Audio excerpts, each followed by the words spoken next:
What is that? A vacation. You're not just gonna be somewhere else. You're gonna be someone else.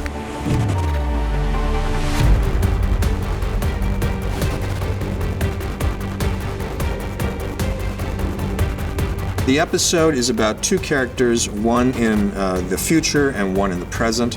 The character in the future's name is Sarah. She's a police officer in futuristic Chicago. She literally has a flying car, and it's very much like, boom, here's the sci-fi that you think will happen someday in the future. She is given a virtual reality program by her significant other because essentially Sarah is going through some trauma, and Sarah is trying to sort of get away from her police work and some horrible things that happened to her there. And the virtual simulation for her is supposed to be a vacation. And the pitch is it's a vacation from your own life, because once you go into this virtual reality, you'll believe you're someone else.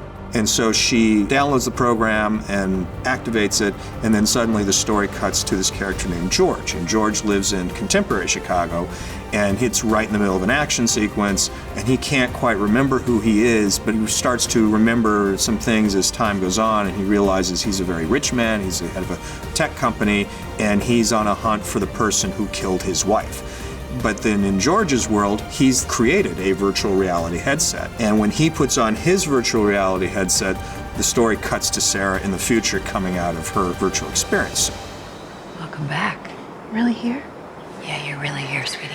So the show becomes about which of these two worlds is real. One of these characters is an avatar of the other. And as the show progresses, each of them starts to believe that actually it's the other one that's real. And so George starts believing that he's not real, that he's actually Sarah, and Sarah starts believing that she's not real and she's actually George. And the show becomes about each of them hunting for the reality of their own existence in this sort of interesting existential way. You know, Sarah, you're not alone in this. The massacre affected the entire department. What happened? It's not going to be an easy thing to get over. What links Sarah and George is, most importantly, they've gone through emotional trauma, the two of them. And there's a sense of loss that is really defining who they are.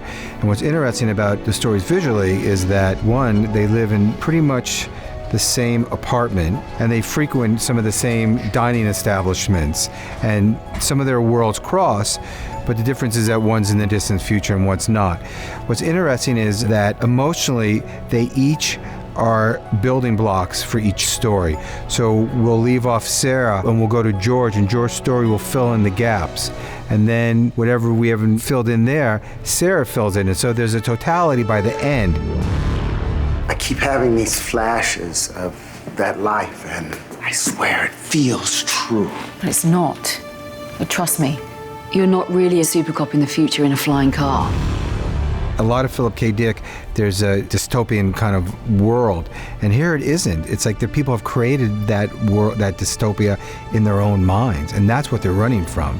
They're running from their own lives, and I think the humanity is this kind of cautionary tale about escapism and about how easy it is and how easy it will be to escape your present life and your feelings. Being happy is not a sin. We're all sinners, and we all think we need to be punished. I think the reason that Philip's stories are so universal is because whatever mechanism he uses to get us to a place, whether he's using something that is set in the future, set in the past, he is tapping into questions that are unanswerable.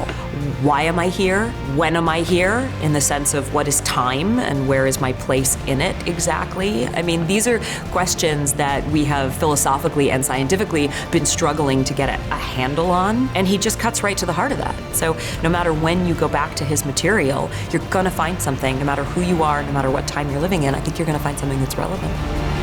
Maybe you need a vacation.